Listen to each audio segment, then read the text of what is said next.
اسی طرح مٹی کے تیل اور لائٹ ڈیزل آئل کی قیمت میں 10 روپے کمی کی جا رہی ہے۔ انہوں نے بتایا کہ 15 دسمبر کی رات 12 بجے سے 31 دسمبر تک پیٹرول 214 روپے 80 پیسے، ہائی سپیڈ ڈیزل 227 روپے 80 پیسے، مٹی کا تیل 171 روپے 83 پیسے اور لائٹ ڈیزل 169 روپے میں فروخت ہوگا۔ یہ ایک اچھی خبر ہے، گو کہ کسی حد تک عوام کو آپ لوگوں نے ریلیف دیا، بہت اچھی بات ہے۔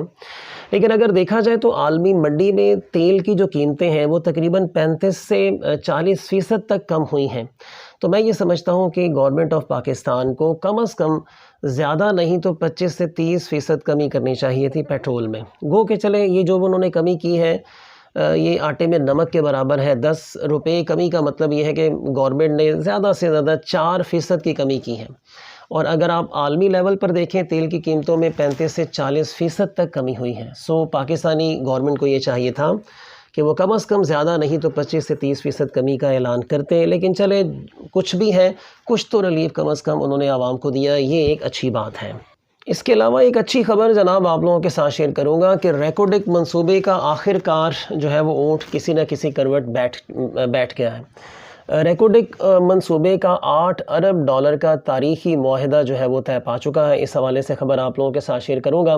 کوئٹہ سے یہ خبر ہے، بلوچستان حکومت اور بیرک گولڈ کارپوریشن کے درمیان $8 ارب کا ریکوڈک منصوبے کا تاریخی معاہدہ طے پا چکا ہے، جس پر وفاق کے نمائندے نے بھی دستخط کر دیے ہیں۔ بلوچستان حکومت کے ترجمان کی جانب سے جاری بیان کے مطابق ریکوڈک منصوبے کا تاریخی معاہدہ حتمی طور پر طے پا چکا ہے، جو پاکستان کی تاریخ کا سب سے بڑا بیرونی سرمایہ کاری کا معاہدہ ہے، جس کی مجموعی لاگت $8 ارب ہے۔ بلوچستان حکومت کے مطابق معاہدہ پر دستخط کے بعد پاکستان پر بین الاقوامی عدالت کی جانب سے عائد $6.5 ارب کا جرمانہ بھی غیر مؤثر ہو گیا۔ یہ معاہدہ 16 دسمبر 2022 سے نافذ العمل ہوگا اور معاہدے کے تحت کمپنی کام کا فوری آغاز کرے گی۔ اس کے علاوہ بیرک گولڈ کارپوریشن کے نمائندے، حکومت پاکستان کی جانب سے وفاقی نمائندے اور بلوچستان حکومت کے نمائندے نے معاہدے پر دستخط کیے۔ ایک بہت اچھی بات ہے، کافی عرصے سے ریکوڈک کا ایک پرابلم چل رہا تھا، عدالت نے اس میں پڑھ کے اس معاملے کو جو ہے وہ انجام تک پہنچایا ہے اور $8 ارب کے حساب سے یہ معاہدہ طے پا چکا ہے۔ سو ہم دعا کرتے ہیں کہ یہ جو ریکوڈک کا منصوبہ ہے اس سے جو پروفٹ ہوگا وہ عوام پر لگے گا، نہ کہ یہ جو سٹیک ہولڈرز ہیں، جو اسٹیبلشمنٹ ہے، سیاستدان ہیں اور جو دیگر سٹیک ہولڈرز ہیں، ان کی تجوریاں نہیں بھریں گی۔ ہم امید کرتے ہیں کہ یہ سارا کا سارا پیسہ بلوچستان کی عوام اور پاکستان کی عوام کی ترقی اور خوشحالی پر لگے گا انشاءاللہ۔ اس کے علاوہ لاسٹ پر میں ڈاکٹر عامر لیاقت کی تیسری اہلیہ دانیہ شاہ کو گرفتار کرنے کے حوالے سے خبر آپ لوگوں کے ساتھ شیئر کروں گا، یہ بھی آپ سن لیں۔ ڈاکٹر عامر لیاقت جو کہ آپ سب جانتے ہیں وفات پا چکے ہیں، اور اپنے آخری ایام میں تیسری شادی کے بعد یہ بہت پریشان تھے۔ ہم سب دعا کرتے ہیں کہ اللہ تعالیٰ ان کے درجات بلند کریں اور ان کی جتنی بھی بیویاں ہیں ان کو راہ راست پر لے کر آئیں۔ ایکسپریس نیوز کے مطابق دانیہ شاہ کی والدہ سلمہ نے دعویٰ کیا ہے کہ پرائیویٹ لوگ تھانہ صدر پولیس نے مل کر میرے گھر پر چھاپا مارا۔ دانیہ شاہ کی والدہ سلمہ نے پولیس پر الزامات لگائے ہیں کہ مجھ سمیت میرے بچوں پر تشدد کیا گیا، جبکہ میری بیٹی کو مارتے ہوئے گاڑی میں بٹھا کر ساتھ لے گئے۔ والدہ سلمہ کا مزید کہنا تھا کہ عامر لیاقت کی سابقہ بیوی بشرا کی وکیل بھی ہمراہ تھیں۔ میری بیٹی کو کہاں لے کر گئے اور کس کیس میں پکڑا ہمیں پولیس ابھی تک نہیں جو ہے بتا رہی اس حوالے سے۔ ان کا کہنا تھا کہ ہمارے بار بار پوچھنے پر کہا گیا کہ تھانہ صدر لودھرا آ جاؤ، وہاں بتاتے ہیں۔ سو آپ سب جانتے ہیں اس دانیہ شاہ کے حوالے سے، انہوں نے تیسری شادی ڈاکٹر عامر لیاقت صاحب سے کی۔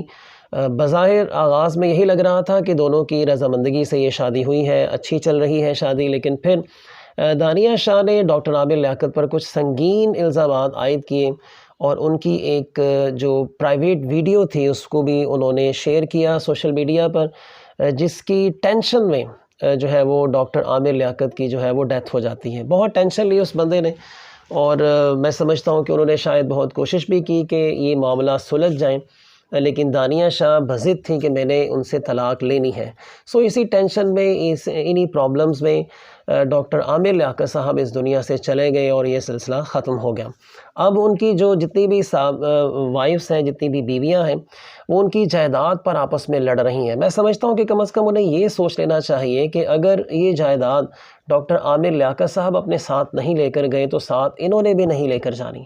سو ان جائیدادوں کے پیچھے، ان گاڑیوں کے پیچھے، ان شہرتوں کے پیچھے لڑنے سے بہتر ہے کہ وہ اپنا قبلہ درست کریں اور آپس میں جو اپنے معاملات ہیں وہ کسی ٹیبل پر بیٹھ کر ٹیبل ٹاک کے ذریعے اس کو حل کریں، نہ کہ اس طرح میڈیا میں آ کے خود کو بھی ذلیل کریں اور پاکستانی عوام کے جو بچے ابھر رہے ہیں ان کے بھی دماغ خراب کریں۔ ہم سب دعا کرتے ہیں کہ تمام پاکستانی آج 16 دسمبر کے حوالے سے ان بچوں کی جن بچوں نے شہادت جو ہے وہ حاصل کی، شہادت کو گلے لگایا، ان کی بدولت، ان کے صدقے میں یہ اپنے آپ کو بدلنے کے لیے کوششیں شروع کریں گے اور سارا سال کوششیں کریں گے اور خود کو بہتر پاکستانی بنانے کی کوشش کریں گے انشاءاللہ العزیز۔ آپ سب اپنا اور اپنے آس پاس کے لوگوں کا بہت سارا خیال رکھیے گا۔ اللہ